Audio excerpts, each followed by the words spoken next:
Hey there team, and welcome to a nice big 5v3 scenario battle. This was from a little while ago now. Let me actually put on grass. I don't usually like grass, but I think it fits quite nicely here, doesn't it? Oh, oops, it is. You didn't actually save that. Yeah, I did. Oh, there's just no grass. What is this? Holy smokes. Okay, cool.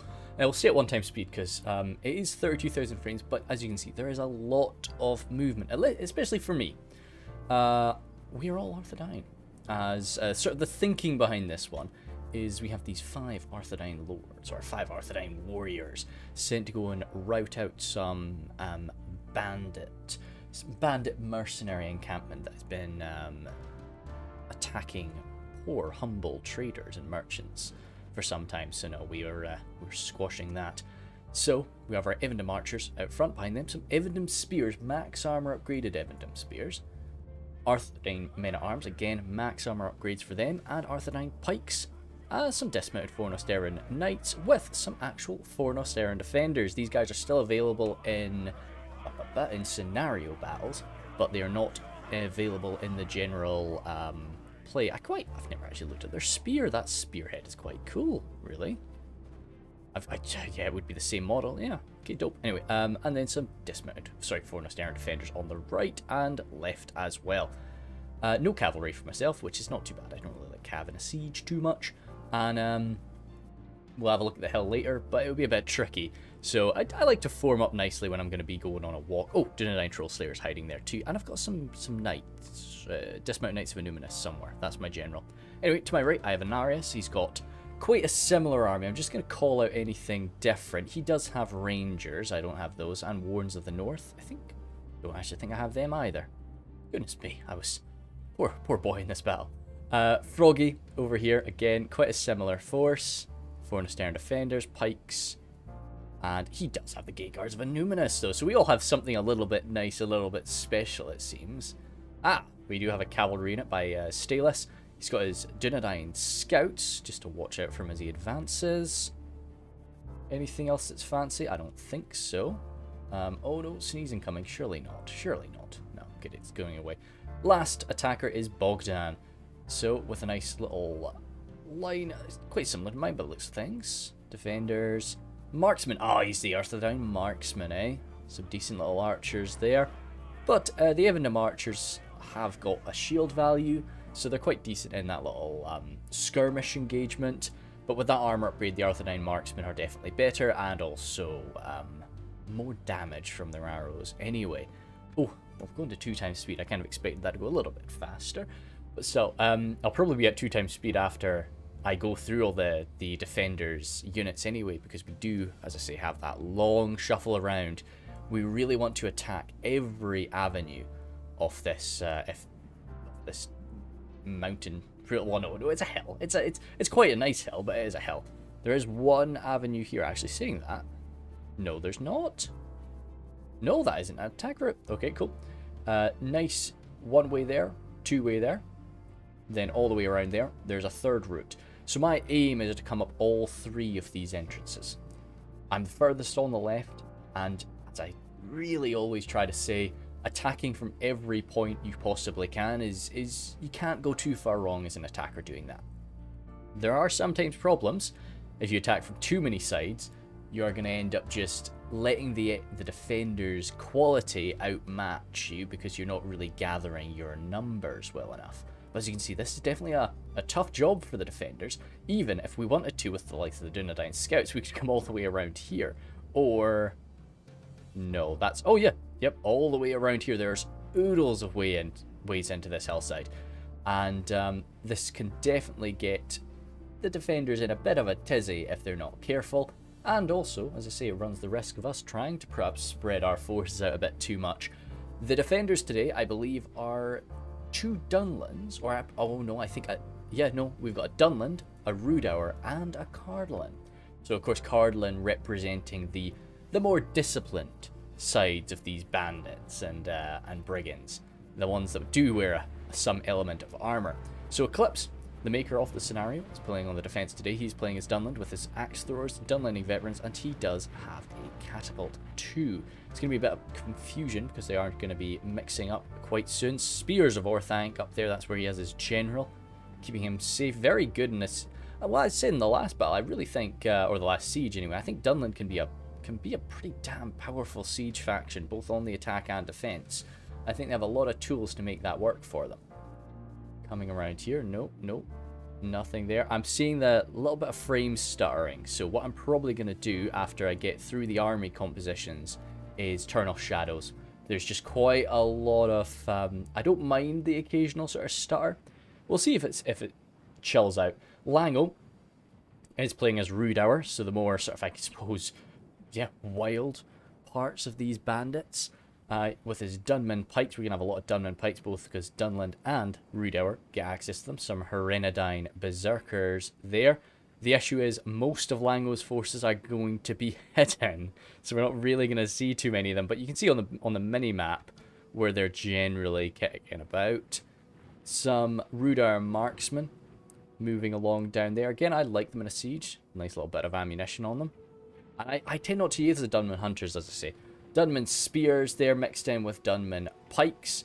Pretty sturdy, pretty damn cheap, but pretty sturdy. And then more Rhudaur marksmen for Lango. And Dunman spears with Rhudaur axemen to get through our sturdy plate.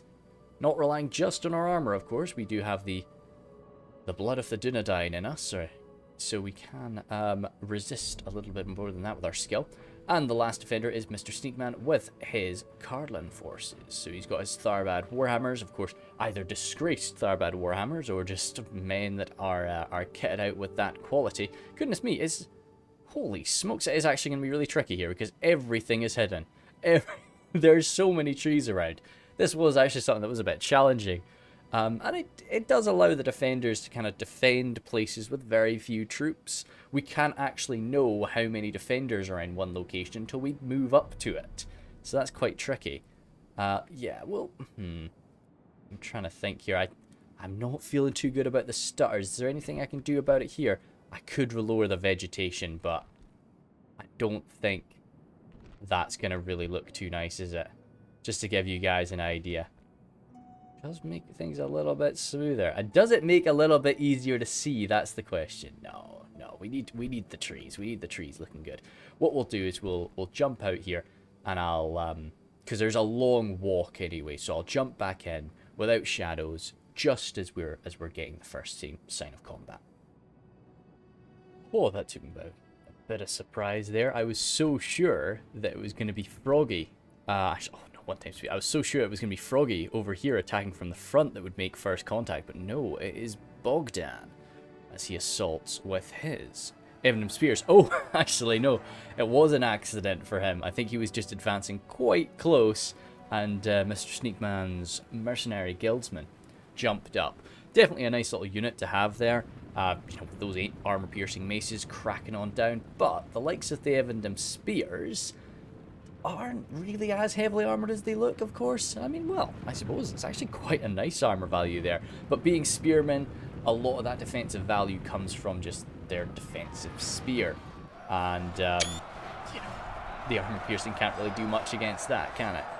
So they'll be smashing on in. I'm going to try and be pretty liberal with my pictures today, so I apologize for that. You're going to be hearing a lot of that ding, ding, ding as I snap some shots. Speaking of Froggy, though, how are we doing? We're coming in quite slow now. Well, it's good and slow, but as always in Eclipse scenarios, we're usually all in a voice chat together, and we're all speaking amongst each other, both the attackers and defenders, so you can get some good sort of simple planning made. Nothing that you're really going to want to expose to the enemy side. But we were making it very clear. You see me in an RS, we're still a long way from contact. So our boys were assuring us, we're coming in slow, we're being careful, and that's all well and good. That's what they need. Okay, yeah, hell, if you can guarantee a shot on the right or the back of those Dunman Spears, I would definitely take it. But still, I mean, that's kind of, it's coming in quite effectively there. That's a good, for that angle. Yeah, for that position, that's quite good fire. And it's Evendom spear fire as well, so it's not like it's the... You know, he's not using anything too important. Okay, no. And the thing is, right side, that shield isn't coming into play. Okay, cool. I like it. Fair enough. Froggy just taking the ground and holding, using up his skirmishing archers a little bit, which is fair enough. You need to get those guys used up. Lango guarding off these sides. And you can see I'm still just marching on along. I'm trying my best when I do have a long march to make, especially when I try and make it look nice. So I did gather up this formation. I was jumping forward in stages. I don't know what the heck they've got in those trees. We could have some blooming Arthedain nobles that pop out of nowhere, or blooming Royal Court of House Rhudaur. Now that would... Eclipse would have had a bit of a trouble explaining why we've got Royal Court of House Rhudaur fighting alongside these mercenaries. But, you know, it could have been done. And that would have shredded me if I wasn't ready. So I was taking my time. I won't fight against that. I was definitely taking my time. Lango, positioned here, holding his fire, which is right to... Yeah, I think he's definitely right to do that. Oh, okay. I think this one might look nice. Yeah, let's go for something like this. Oh, if we can find the right angle. Perfecto. Oh, we'll go for a few shots of this. So I love the Rhudaur marksmen. I think they're blooming gorgeous. And from the trees like that, can't ask for much better, surely. There we go. That's good. That'll be me content. I shouldn't have to do any more pictures. Opening fire into the Evendom archers, though, that's fair enough. But I guess Froggy is more than, you know, he'd prefer that rather than his infantry. I certainly would. But when they were, like, all clumped up like that, I think that's why he took the shot. Also, yeah, when you're playing as Rhudaur, even these lower damage archers are pretty much the bane of your existence. You kind of share that threat with Linden. You know, you both just hate these massed archers. So, yeah, I think he's maybe just wanting to try and wipe out a few of them, which, yeah, he definitely did that. One volley, good few Evendom archers dead. Why not? But, yep, Froggy's real power lies in the actual melee infantry, the same with all of us. So, if he has to lose a few of his skirmishing archers in order to keep them safe, that's fine and dandy. So, Inaris has done quite a nice thing here. He split his guys in half of them coming alongside me, half of them backing up Froggy. I think it's definitely a good idea for a player to do that now and again. Don't all just pick a side. You need to have somebody that is splitting themselves up and aiding people. Just to be some more numbers, so that if you do want to come forward a little bit more aggressively, you can do that. Let's check out how Bogdan's getting on. Over here we have Stalis. He seems to be advancing unopposed right now. Let's see, the boys have a lot of areas to guard, so they can't really do it all at once. Arthedain marksman opening up into the mercenary guildsmen from the front. That, I don't actually know what shield value that is. It's quite a small shield, but they are really quite nicely armored. One of the best armored units the defenders have at their disposal today. So something's got to take this fire. If Mr. Seekman has to sort of just let a unit like this die, spread out, racing the front with their shields, then I think he's probably willing to do that. Evendom Spears did drop a few of these guys, but yeah, you can see that was, they were pushed back from that attack. But Bogdan's coming flying on forward properly now, and with these guys all spread out to avoid arrow fire, that's going to make this collision not too pleasant for them, especially winded and fresh. Okay, good little counter charge, definitely for the best, yeah. Just quite downhill, bam, clump your guys up together as well. They're having defeat is certain right now. These are all Evendom Spears. I think that'll change. Over here, yeah, this is going a lot better, but they're not anywhere near as outnumbered on the left side. It'd be great to get some more backup. Bandits are there. Sort of the real token unit of this battle, so pretty cool to see them out in the trees. And Cardolan's bandits, of course, a little bit lighter than the Hobbit bandits. They're quite cute, the Cardolan guys, all green and sort of this brown, very light brown, whereas the Hobbit bandits are you know, black and very sort of dark brown, very, very menacing. These guys look a little bit more friendly, and they're still hurling jabs at you, but you know, in a little bit more of a friendly manner. Bandits coming on forward there, though. No, if these Evendom Spears weren't as heavily armored, I would definitely be in favor of, you know, well, I would definitely suspect those bandits are going to drop a good few of them, but Just those little falchions are going to have a lot of trouble getting through the plate. But taking the fire from those archers, okay, sure. Again, you'd prefer that rather than something a little bit better taking it later, even if they are quite lightly armoured. Staelus still just advancing forward with caution, as you kind of need to. And you can see we've still not made contact over there. But our guys are coming in good numbers, in an organised fashion. And they do have the, they've got the troops to lose here for the time being. Arthedain men-at-arms getting shot perfectly in the back there. That's not really what you want. But he is engaging this line quite nicely, even with the pikes. They're struggling to get through that heavy plate. Yeah, and I mean, it's not a bad arrow that the Rhudaur marksmen are firing. And I think shooting anybody in the back or shooting any unshielded unit can always be effective. So that is what we're seeing here. Ah, jeepers sake, that's a big tree. That's a mammoth tree there. But these guys are fighting on one side, fighting around. The Black Wolves have come lurching out. That's definitely something nice. And up against the Evendom Spears, that's going to be curtains. But Froggy does have these Evendom Archers in reserve. And I think they're going to get quite a good shot. They're shaking, though. Why are you guys shaking? There's not been anything too scary happening around you. You've taken a few losses, okay? They've steadied now. Yeah, and I don't think Lango's spotting that. If he is, well, I mean, he's logged in there now. I think he might just be hoping to tank it, but we need something to try and rinse those Evendom Archers, because they will efficiently take down those Black Wolves. That was a good move from Frogert. Froggy again engaging over here, so he's going to go through his troops quite quickly, because he is attacking from a lot of fronts, but most fights he's having seem to be going in his favour. Yeah, those Evendom Spears, that's better now.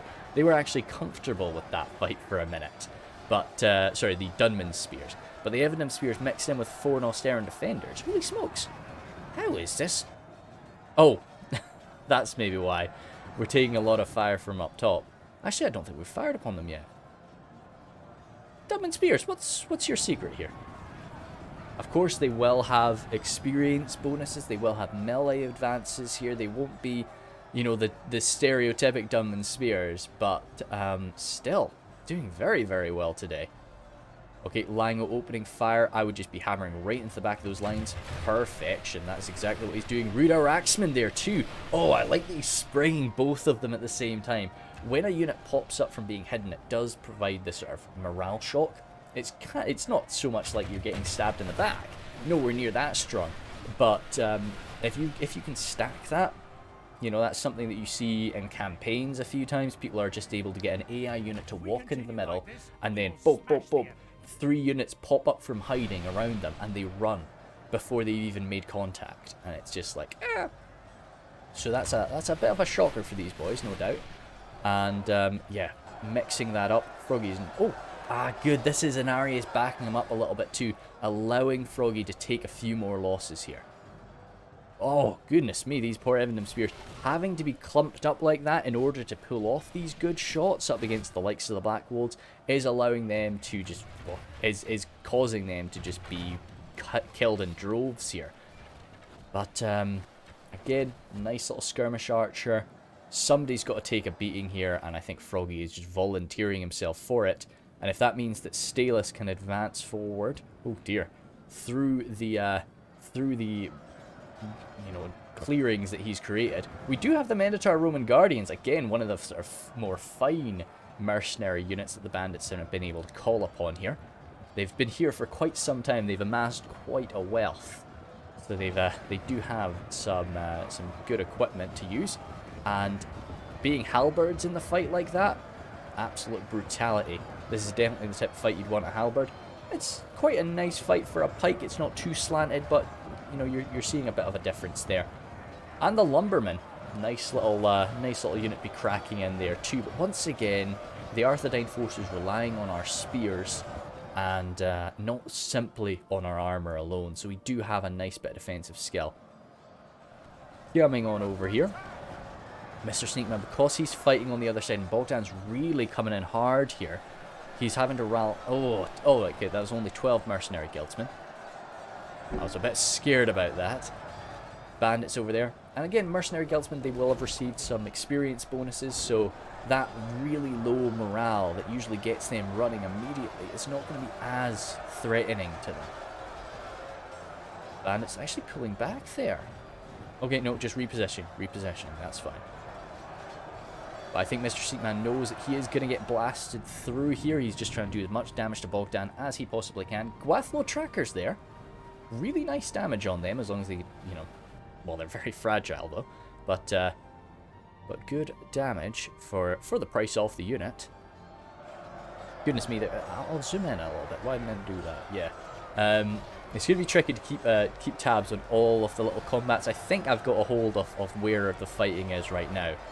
Oh, 34 Evident Spears from Stalis routing there. They're fighting to the death, but that's kind of what you want as a, you know, you'd prefer them to run away. If you were an attacker, you'd really prefer them to flee rather than fight to the death. Because fighting to the death, they're not going to get any kills. Their stats become so pathetically low that it's, yeah, it ain't worth it. So you'd prefer, even if you're just going to have 20 of them running away to come back later, possibly, that's kind of what you want. If you're guaranteeing that they ain't coming back though, yeah, fight to the death, why don't? More evident archers from Stalis. And yeah, they really are concentrating their archer fire on Rhudaur, on the most fragile army to archer fire. So that is a bit of a shame. It's good coordination there, and it's nice that Stalis is sending his guys around. Wardens of the North from Anarius. Who are they going for? I don't know if there's... I mean, I could see the justification. This man's floating. This man is floating. Holy smokes. I could see the justification for shooting the Black Wolves. Now, I don't know. I'd fight somebody on that. Yeah. Like, I could definitely see shooting Black Wolves with Wardens of the North being sensible enough. Pikes there. If you can guarantee a good hit. Finally. The slowest player on the attacking team, Windy Pops, has arrived to take the glory as he tries to advance up 3 avenues. And, oh, what's this? Not just 3, 4? Yeah, so I decided to split my army. I don't like splitting my army a lot, but, well, on a siege I quite enjoy it, yeah. On a field battles, no, I am a connected force. I used to always split my army in pitch battles, but no, not anymore. Not in medieval too. So, I've got my Evident Spears, some men-at-arms, some Fornostaran Defenders, and some Fornostaran Knights. Really, you know, as balanced a force as I could gather from everything, and that's just going to be coming up here alone. Really not any major intention to push through there, just to hold some attention while I come through with the main attack elsewhere. We're gathering up there, not made contact with Eclipse. Eclipse has been okay so far. Nobody's really been messing with him, so I'm a little bit scared about what he's got hiding for me. But Lango does have some troops waiting there, so I'm going to be moving forward my archers to rattle into them. Shoot him while his attention is elsewhere, for sure. Engaging. Front lines there, the Fornostaran Defenders from Froggy really brutalized at this point, and the men-at-arms there too. But this is just such, you know, look at all those pikes facing up against you. Far too many little stabs there. It really is a sort of a death by 1,000 cuts. But they should be alright. They've used up all of the defenders' ammunition, or at least all the defenders are willing to spend on them at that point. Engaging here. Oh! Thieves of Tharbad. Of course, the chief bandit unit coming around there. They will have used their knives, and this is a brutal little position. There really are so many little hideaway points here. It's a difficult position. Well, it's a really difficult attack. Well, sorry, a difficult defense to make. But if the attackers fall into your little traps, and if you can use every point, this is really something that this was our first time playing on this map, and I think it is somewhere that if you had a few battles on it, you could really abuse somebody here, with all of the choke points and all of the little backstabbing positions that you can pull off. But Arthedain Rangers there rattling some shots through at absolute point blank range. Never very fun. Unfortunately from the left side, so that shields are coming into play, but you know, you gotta do what you gotta do. Thieves of Tharbad there, not just there for their throwing daggers, of course. They'll be jumping into melee and really wreaking havoc up against these guys. If we continue like this, I don't really take them too often. I love them as a unit. They're so much fun to use, but they just don't fit into my Cardolan playstyle. I was about to say there's no attack coming in here, but there is. Stalis is coming forward with quite a few troops, trying to shut down, oh, holy smokes, trying to shut down those throwing dagger wielding thieves, but taking an absolute frontal beating there from them. Pulling them back there, Mr. Sneakman is replacing them with some mercenary guildsmen, but Stalis is doing a good job not engaging with every unit. If you've got multiple units there, just send in one, fold around with another. So that was a nice nice quick thinking there from him. So he's going to be pulling around, but there is still a lot in reserve from Cardolan. From the civil, or yeah, I'm going to say civil, not discipline, the civil side of these bandits. Ooh, okay. Oh, I was wondering, they've taken a lot of losses, but a few of them are bandits, and yeah, some Evendom archers by the looks of things. They're here and there too. Actually, no, that's a bandit. That's not an Evendom archer. Coming around to Bogdan's attack. We do have some movement from Eclipse. And quite a lot of movement from Eclipse as he is engaging Bogdan in numbers and backstabbing him. That's 78 men. They should come back, but ooh, not a lot of them will. Holy smokes, that's a nice maneuver. He had a lot of troops hidden away in the back. Arthedain Trollslayers throwing their jabs into the Black Wolves. I mean, not who you want to use, but again, I could justify it because of how important Black Wolves are for the defenders. 18 Arthedain men-at-arms there. I really liked that. Armor upgraded Dunlanding clansmen can hold the line. Dunlanding Berserkers again with an armor upgrade. They're still very fragile, don't get me wrong. And I think I've finally made contact with the enemy. Let me see. Yep. Over here, I'm finally engaging some Dunlanding Berserkers. Uphill, though, once again, relying on my Evendom Spears, my Fornostair and Defender Spear defense, not just on my armor value. The Defenders have so much. They've really got a wealth of armor piercing today, but we don't just rely on that. They've got the Cardolan crossbows, they've got the Rhudaur javelins, and they've got the Dunman, well, once again, javelins, but the heavy Dunlanding axes from the Berserkers there. Did they get an axe change when they receive an armor value? Do they? No, it's just they've got a real uniformity with their axes. I thought that they used to have, like, you know, some of them had different types of axes. Maybe when they do receive an armor upgrade, they all get these nicer uniform axes. That could make a bit of sense. But it might just be a mistake on my part. So I'm actually losing here. Yeah, they've got that height advantage, and they are beating me down. But this was I've gotten a lot further than I initially expected, so I am going to be pushing forward as quick as I can. We were shooting them there for a little minute, but those 8 more Troll Hunters showed up. They got some good jab volleys into me, and now they're formed up as the front line there, the most heavily armoured Rhudaur unit, well, with the exception of like the Arthedain nobles, of course. Still fighting there. No engagements happening in this area though, as I move forward toward the first proper solid line of Eclipse that he's setting up here. These men standing proudly on this hilltop there with their crossbows, ready to shred whatever I've got, and this hillside watching out perfectly on the back of his lines. Still battling away there, now with men-at-arms, so that should be they'll definitely rack up a few more kills than the defenders do, but they will go down to this foe in just the same way. But after I blast through, we're at the camp. We're at the centre of this wretched hive of villainy. Ooh. Gatekeepers there, still standing alongside the thieves of Tharbad. I'm surprised they're actually having a lot of difficulty there. But I guess they are very worn down, very damaged, and their right flank is about to break. Those marksmen are pulling back. To be honest, I would have maybe kept those marksmen in. They still have ammunition. They still have ammo, that's why. If they didn't, I would have kept them in there just to keep that right flank locked in. But I think Lango's just trying to use up what's left of their ammo. He knows that position's about to falter. So he wants to shred, even though these guys are not really well. They're not bunched up. He is racking up a little bit of friendly fire. Not much, though. Okay. Oh, it's this little bulge in the side there that he's hammering into. Those poor Arthedain pikes. Yeah, okay, good shooting, good shooting. And if you know that your archers are about to get overwhelmed, if you know that they're about to get grabbed by the enemy melee infantry, sometimes you do just have to hurl them on. Well, you've got to just pick the best target that's available to you. You know, if you just if you try and hold on to it forever, you're gonna get grabbed, and it's always painful to lose an archer unit without them using up every single arrow. Unfortunately, these guys getting pushed back now. I'm still surprised their having defeat is certain, but I guess it's the pikes just outranging them on this flat ground. The men-at-arms being really quite sturdy there. Yeah.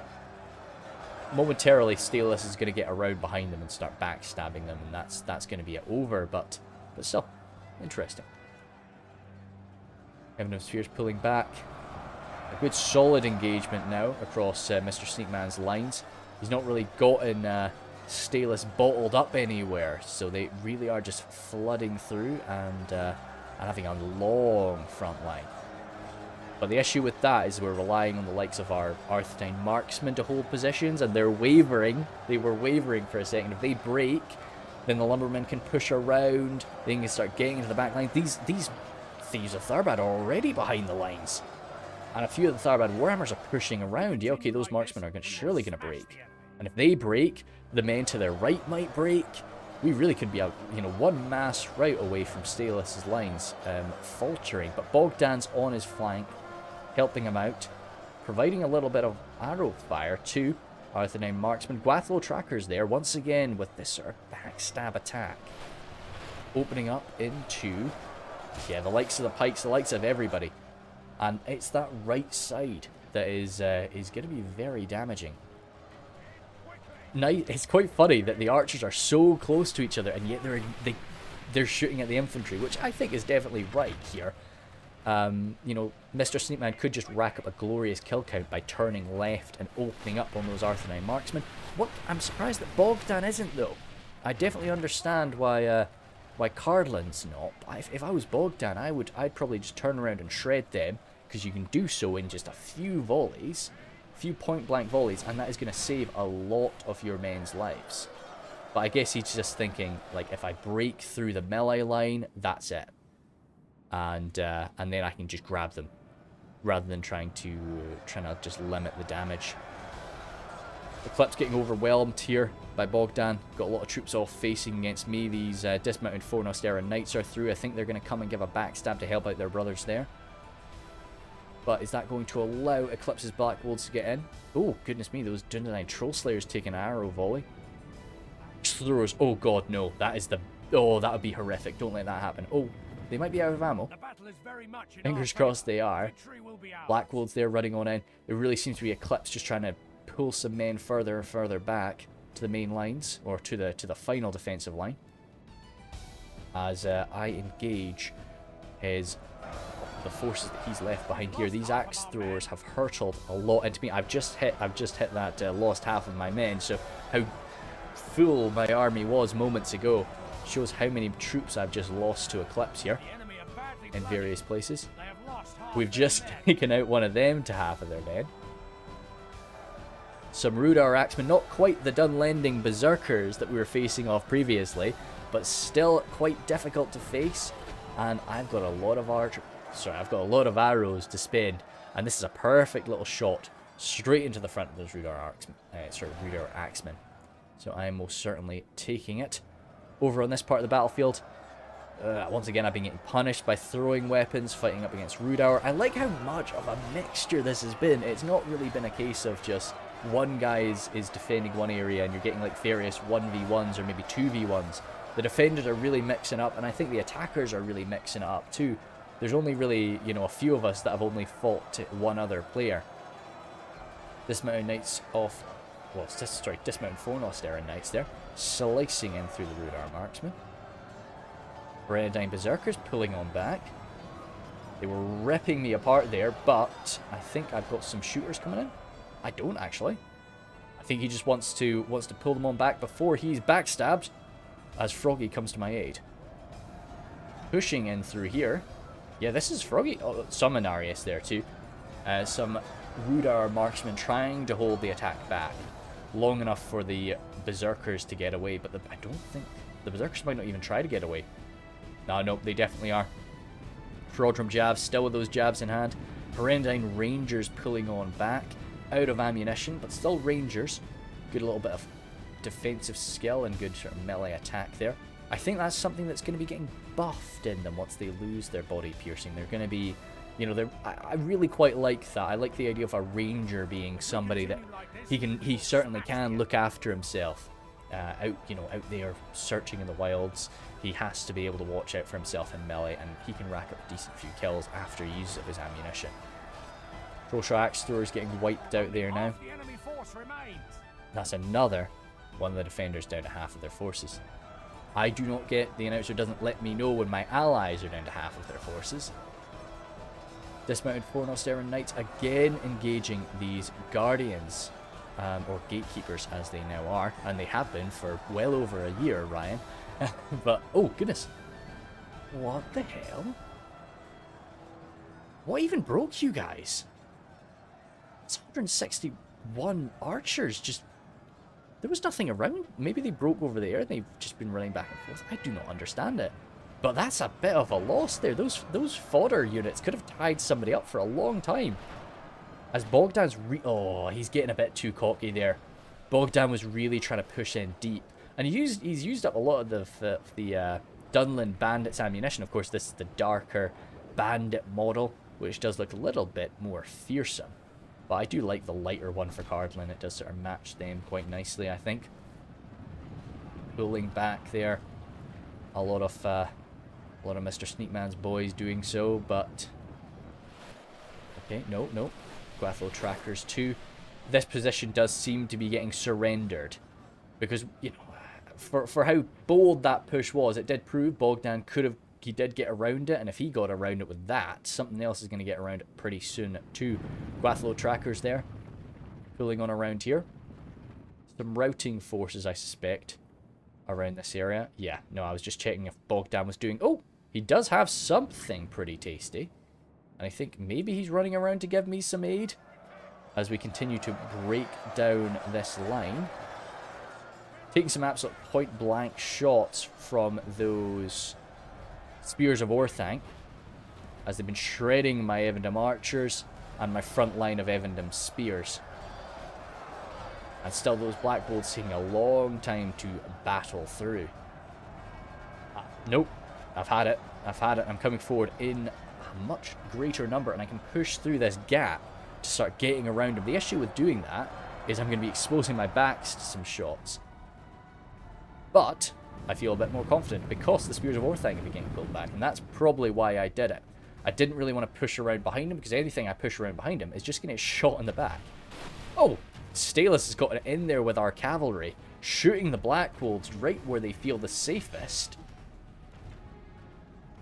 And I don't know if they've got anything great to counter that. We've been coming forward pretty quickly, so we have managed to catch this catapult here. Or I mean Inarius has caught it. I'm going to be moving in with some pikes to make sure we finish it off. Evendom archers there hiding. Some troll slayers of the Dunedain origin pushing up there. My general, my proud general who is yet to fight. That's not what being a general's about, boys. You know, you're there to win the battle, not to personally engage. Some Fornosteran Knights there pushing in around, and it really has become a bit of a hodgepodge just as the defenders pull back in some areas quite well organized, other areas a little bit more panicked. We've managed to stop that catapult. They pulled the catapult crew away though. Oh, 24 of them routing. They should come back. We shouldn't be able to grab them with where they're routing to. I think they'll bump into some more of Eclipse's men. They'll be like, oh yeah, no, we're fine. We're fine.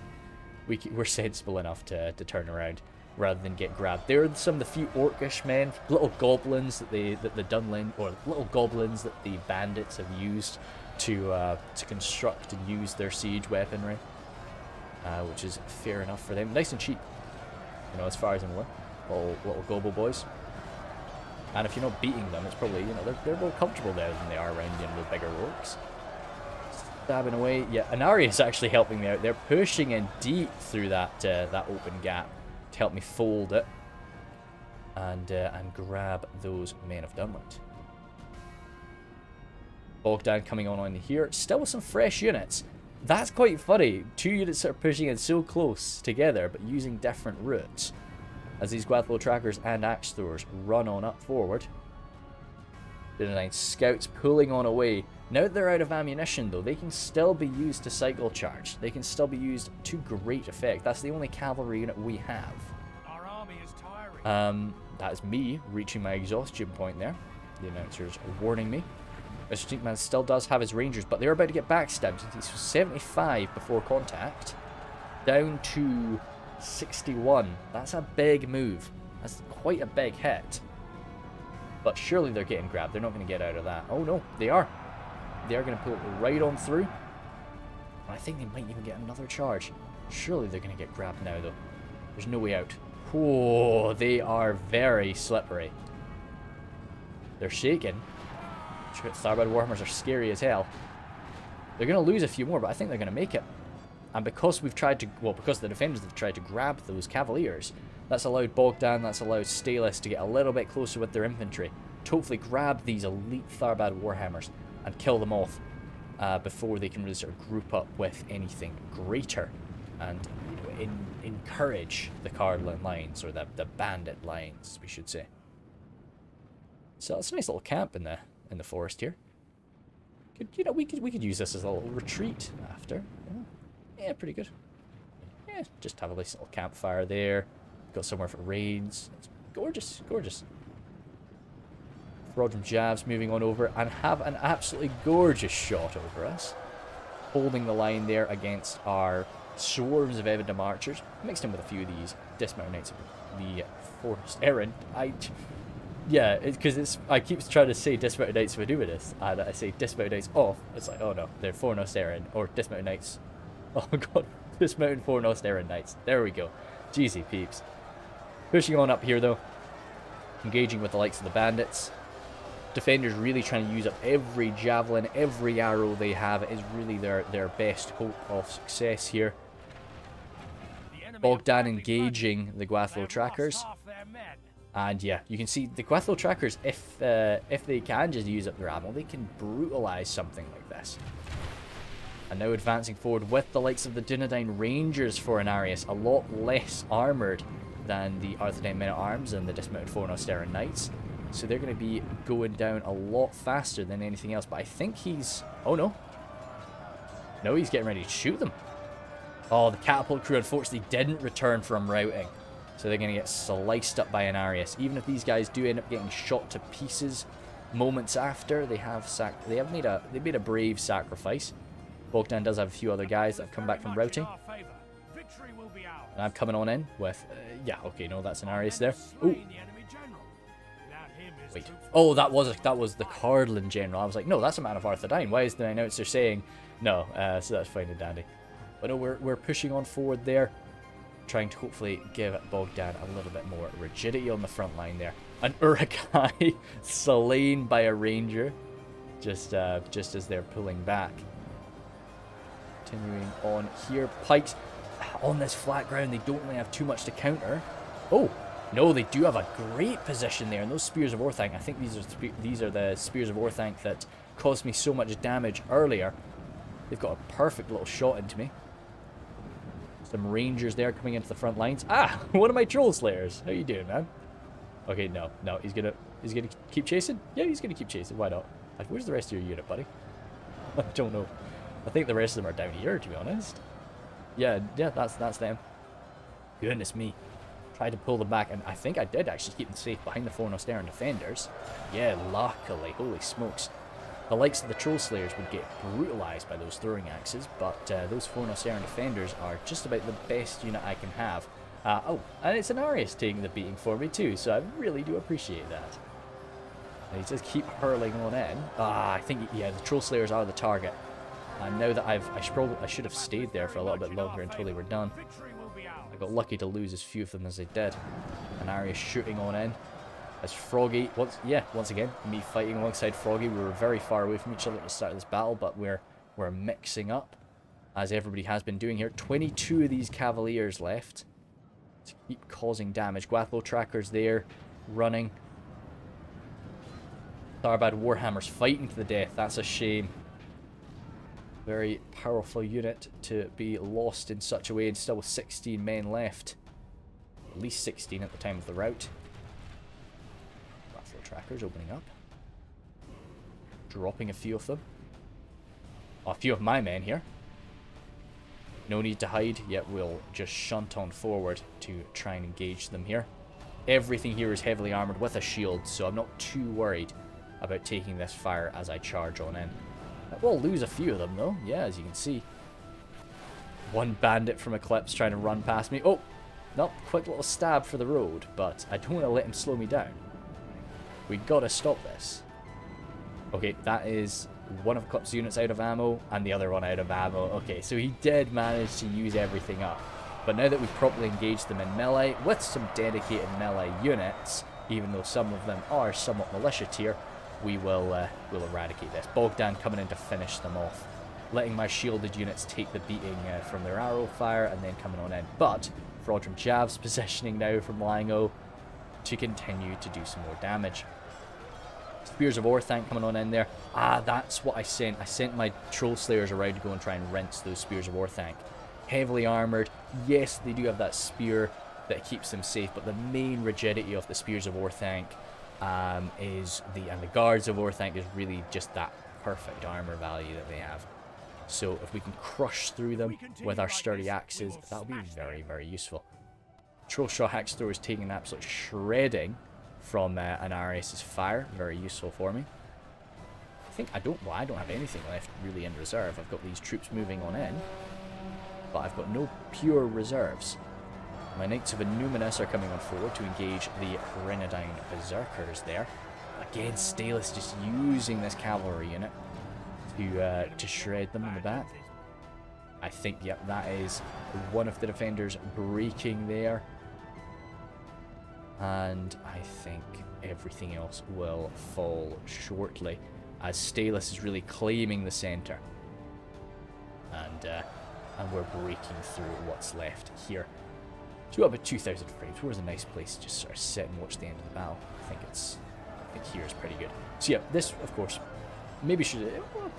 I still think this was pretty close. It wasn't definitely like super duper, but it wasn't like, you know, down to the wire, no doubt. But I still think it was quite an entertaining battle and a very interesting one. A big challenge, even for such an experienced group of defenders. They had a lot to think about here. And we had a wealth of places that we could have attacked from, and with their, although they really were punishing us as best they could from every hideout that they had, it just wasn't enough. Perhaps if this had been a 3v4, things could have gone a bit better, but I think a 3v5 was just a little bit too difficult for how many places we could have attacked from. In addition to that, yeah, well, I mean, the main thing is just these scenarios are, it's an art that you've got to refine. You know, there's very few scenarios that have their first game. This was, I believe, sort of maybe the first or second game on the scenario. You usually have a few ones that aren't perfect, and then, you know, the scenario maker will go back, change something up, either change something up about the map or change something up about the army compositions. I think we were very empowered by our cavalry. The defenders didn't have any. And the fact that we did have that unit of Dunedain scouts just meant that once we actually did break through, we could come in and out of everywhere, and because there was so many different avenues to run around, the defenders just couldn't lock us down. So that one unit of Dunedain scouts did so much damage, and it was so difficult for the defenders to deal with. Had the defenders had something like the Riders of Orthanc, you know, Lord forbid, or the Greenway Sentries, I think that's what they're called. Yeah. Oh wait, no. Riders of Orthanc. Either way, had they had something like that, or maybe even a unit of Warg Riders, or mercenary cavalry, just something to shut us down if we did manage to get it with our cavalry unit, or just remove our cavalry unit. Either or, I think that was definitely decided as something that could have been very useful. But either way, it was good. In addition to that, I think that there was a lot of talk about removing some of the trees. As beautiful as it looks, you do have to remember how tricky this is to just sort of manage your troops in a forest like this. And I think defenders were were struggling to make absolutely certain where everything was. They, you know, you couldn't just lean back and say, oh yes, good, my thieves are hidden there. I've got my crossbows right here. You know, it's no, they're hidden, and you know, from your eyes as much as they are the enemies, it's tricky. But all in all, very enjoyable one. I'll have a quick zoom through. I can't remember who was who. I didn't take a screenshot of this one. Yeah, so I have no idea who's who. Yeah, but sorry about that, boys. I think I'm number 5. I think this is me. Oh. Oh no, I don't want to say that that's the one with the most kills. I just think I'm number 5. We'll see. Dismount Knights of Numinous for Captain Cardolan. Oh, look at anything that really sticks out. That's really 250 kills from a man at arms. Holy smokes, that's pretty good. Captain Durian. I've got a Captain Durian in my my Arnorian narrative campaign. So yeah, I think Cardolan. I might have one of those too. I suspect I've had a lot of characters, so there's probably gone through the naming scheme quite a bit. Anything really nice? Oh, 241 and 248. Yeah, so proving that these swordmasters are pretty nice if they get matched up nicely. And the Dunland scouts, right? So they racked up 241 kills. I don't even think it was the amount of kills that they were getting. It was just, you've got to be on the lookout for them. And they were trying to, like, the fact that they were having to chase this cavalry unit around just let us march forward, because they didn't have the troops to hold us back and deal with our cav that we had gotten. Arnie in there. Good old Captain Arnie. Getting in with his, I like the, yeah, men at arms. Again, men at arms. A Numinous Gateguard staying nice and healthy. Faldir there. Faldir's a cool name. I quite enjoy that one. And Captain Himdor. Pretty balanced. 314 there. Holy smokes, okay. For the Arthedain pikes. Pretty dandy too. So yeah, difficult situation for the defenders for sure. Rhudaur showing their power and their just ability to hide wherever they really want, especially on a map like this. But no, fun map, and I think this was a while ago now, so it has been improved. It would be fun to try and do something like this again and see what changes have been made. So thank you guys very much, and I'll see you later.